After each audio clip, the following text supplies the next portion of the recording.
1. The Communist Party of Greece, KKE. The reasons for victory or defeat should not be searched for in external circumstances, but inside one's own party. That is why, in contrast to other left histories of the Greek Revolution, we turn towards history of the Communist Party of Greece.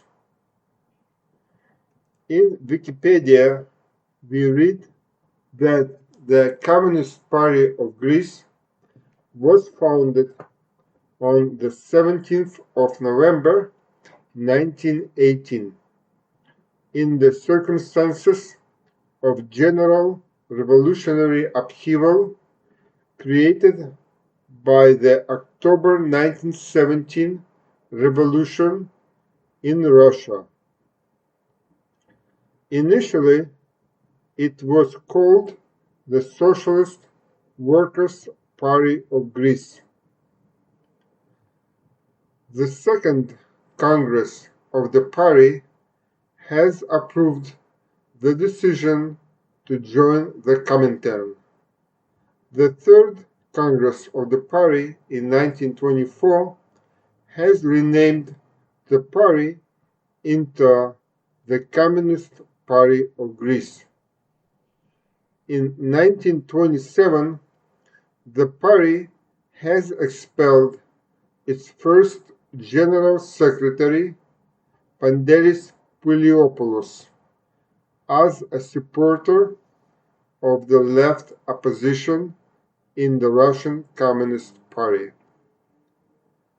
1929 through 1931 was characterized by a sharp internal struggle within the party. As a result, the new General Secretary of the party became Nikos Zachariadis, a loyal Stalinist. Let's now turn to the article The Greek Revolution and the Civil War by Arturo Rodriguez, which was published by several internet sites.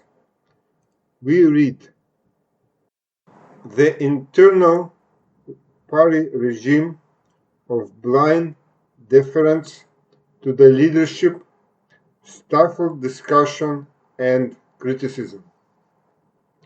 Inside the party, the most critical elements were weeded out, and instilling unquestioning subservience. In 1931, the leading cadres of the party that had been summoned to Russia were executed in Moscow.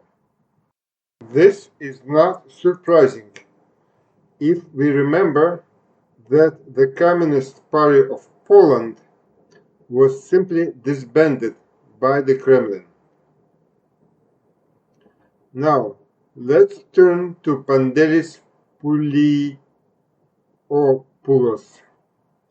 In Wikipedia, we read that due to disagreement with the Stalinist line of the party, he was gradually repressed more and more. In March 1927, he was expelled from the Central Party Committee and later was expelled from the party for publishing a brochure, The New Beginning. After his expulsion, he seeks contacts with the left opposition, but refuses to join archaeo-Marxist group. Their positions appeared sectarian to Pandelis Pouliopoulos.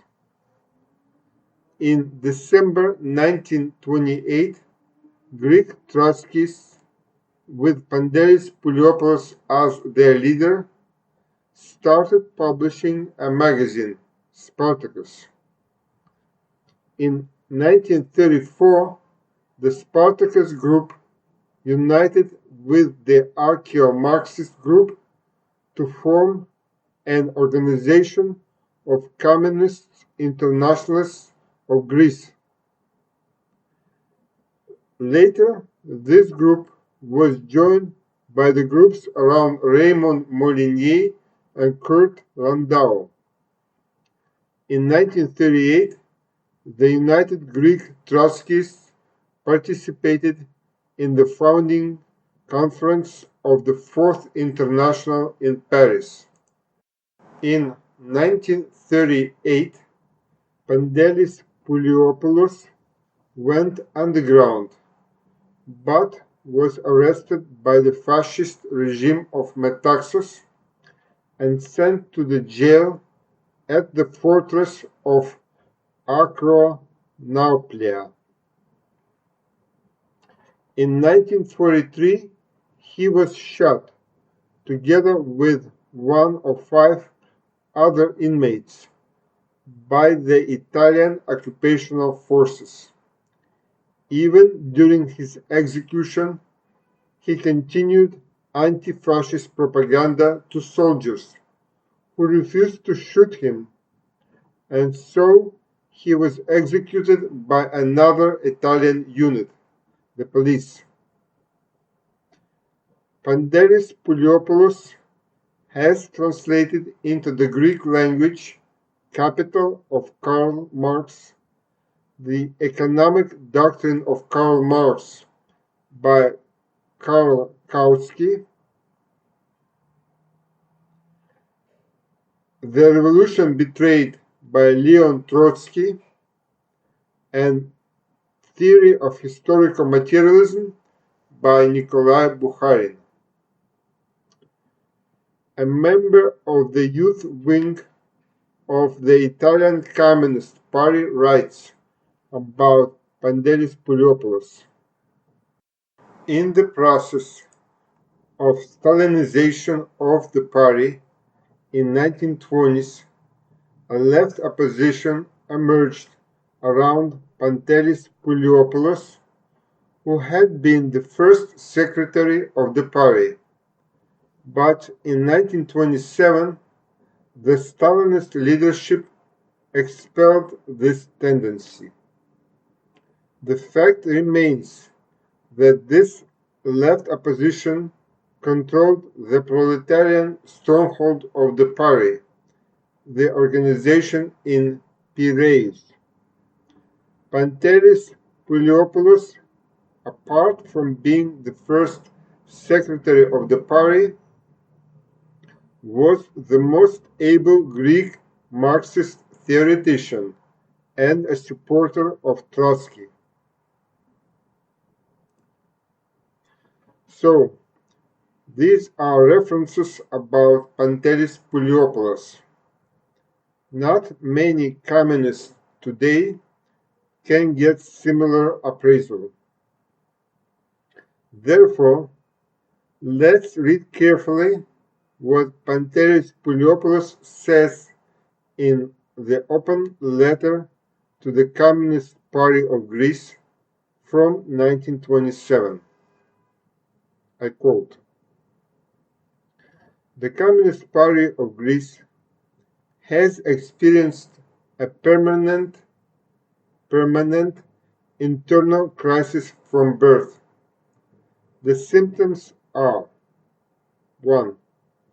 The lack of a leading nucleus of comrades with a sound Marxist political education, and the ability to adapt their communist principles to the concrete situation of the country, with a minimal homogeneous ideology and inspired trust within the members of the party as well as among the mass of its followers. 2. The party has had a bad class composition from the start, which as time progresses becomes even worse. A large part of the members of the party have originated from the worst elements of the proletariat, from the lumpen proletariat, and from the petty bourgeoisie with an anti-proletarian psychology. In many places, communism appearing with such elements repels away many of the best elements from the working class, as well as quite a few intellectuals who could become good militants. Such a social composition of the party allows even opportunist elements which exist inside the party to become demagogues with pseudo-revolutionary phraseology, and many honest comrades are disillusioned, forcing them to leave the party. That is the reason why the party does not attract serious intellectuals, but frequently strange and suspect individuals. End of quote. Let's add that one of such suspicious personalities is Michael Pablo, the future leader of the Fourth International, who started his career inside the Communist Party of Greece. It is not an accident that he was honored with a state funeral in Greece in 1996. But Pantelis Pouliopoulos continues. There is a disproportion between the spontaneous movement of the masses who turn towards the left due to the objective situation and the defectiveness and insufficiencies of the party. This creates a complex arena for action where the pressing needs of the workers are confronted by the party in a fashion which is spasmodic, unorganized, and anarchic, thus ending only in hopeless confusion. Therefore, the party, 1, was not prepared to lead anyone theoretically. 2, consisted of various suspicious elements that repelled the better educated and more valuable individuals from the party. 3, did not know how to lead the workers' movement. Hence, it is no surprise that the party has found itself under the heel of the Stalinists. However, with such leaders, the party was well below the level of such international scoundrels as Stalin and Churchill. Further in the letter, Pantelis Pouliopoulos characterizes the internal situation in the Communist Party of Greece thus, I quote, spasmodic methods, empiricism, a bit of everything, no distribution of work, anarchy, and journalistic production due to the inability of the party to produce a theoretical organ at a time when Marxist works in our country were enriching a few publishers. End of quote. This is approximately the same situation as we have with the international publishers, who have laid a copyright claim to the works of Marx and Engels, and now they cannot be published freely. Returning to the Communist Party of Greece, We see that the first stage is characterized by inability to connect theory with practice. I quote, blind activity in darkness and useless uproar. That is what our activity has hitherto consisted of. Whoever talks of theoretical work inside the party is characterized as an archaeo-Marxist. The question is how to bring these two fields of activity into a correct relationship.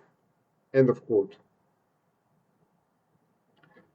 Archaeo-Marxists was a group that concentrated on propaganda and didn't pay attention to the ongoing struggle.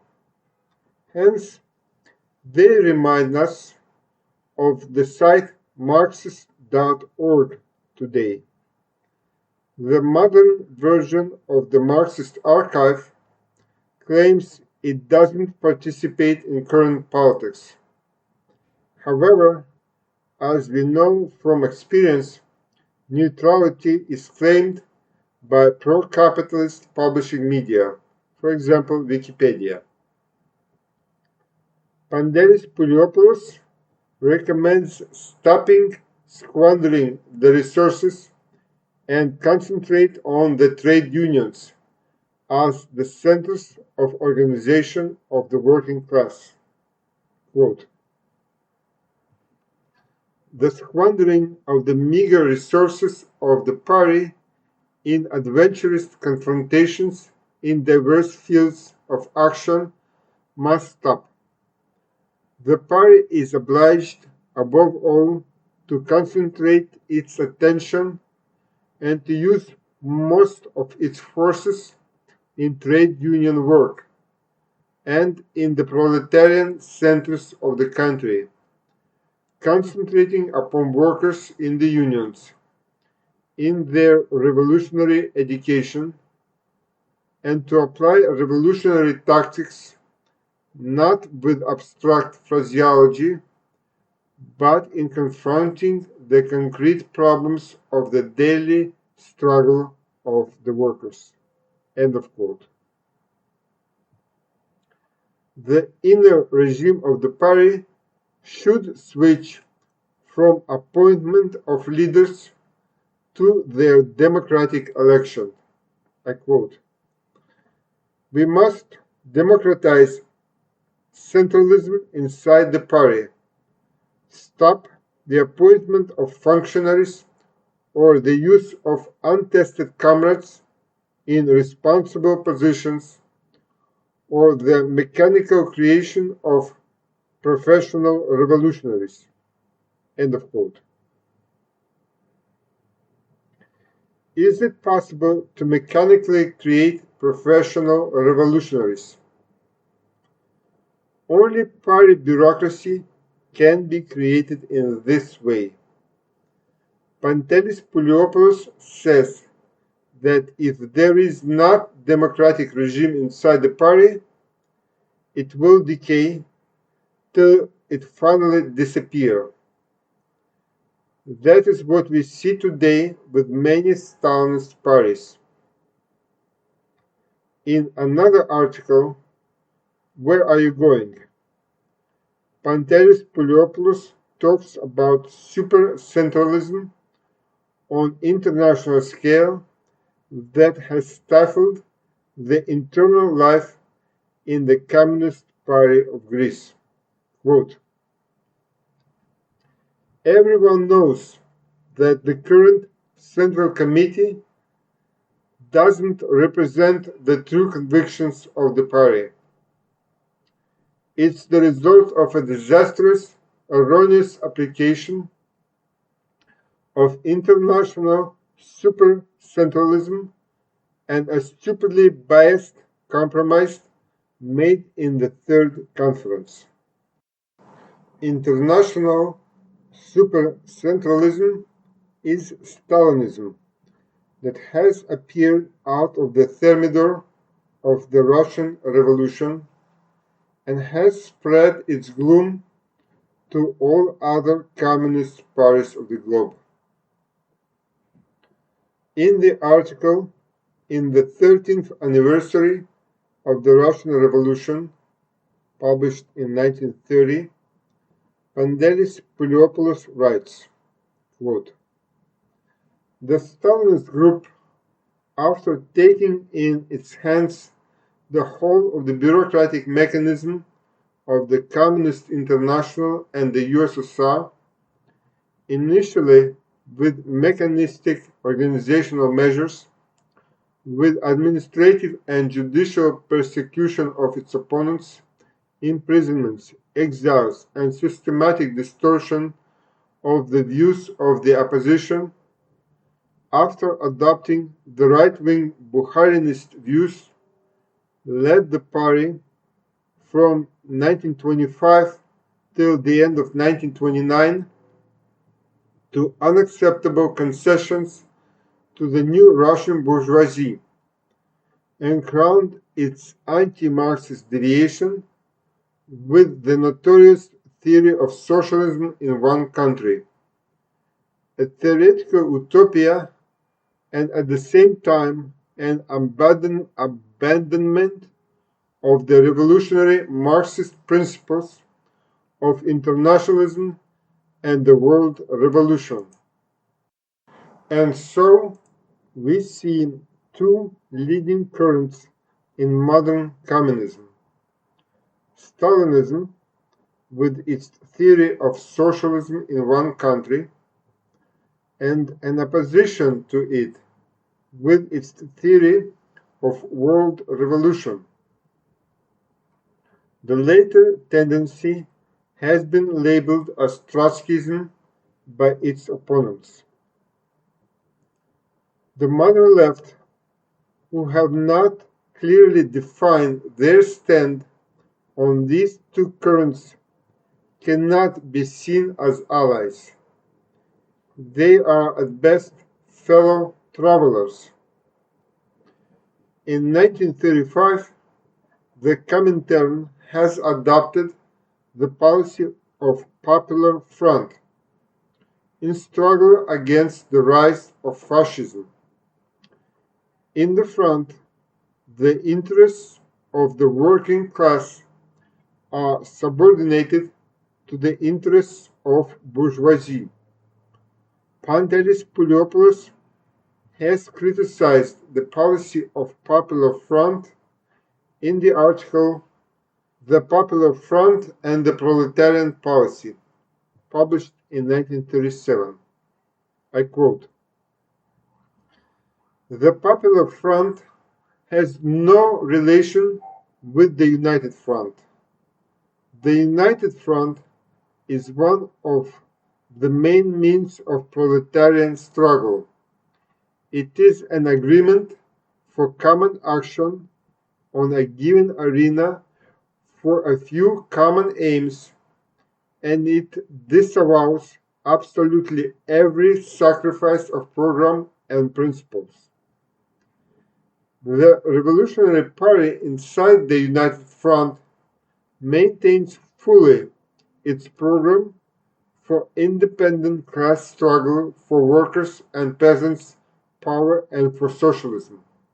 On the contrary, the Popular Front is a political coalition for general aims which predetermines that the Workers' Party abandons the independent aims of the working class, and it follows the general aims of the bourgeois class in the name of bourgeois democracy.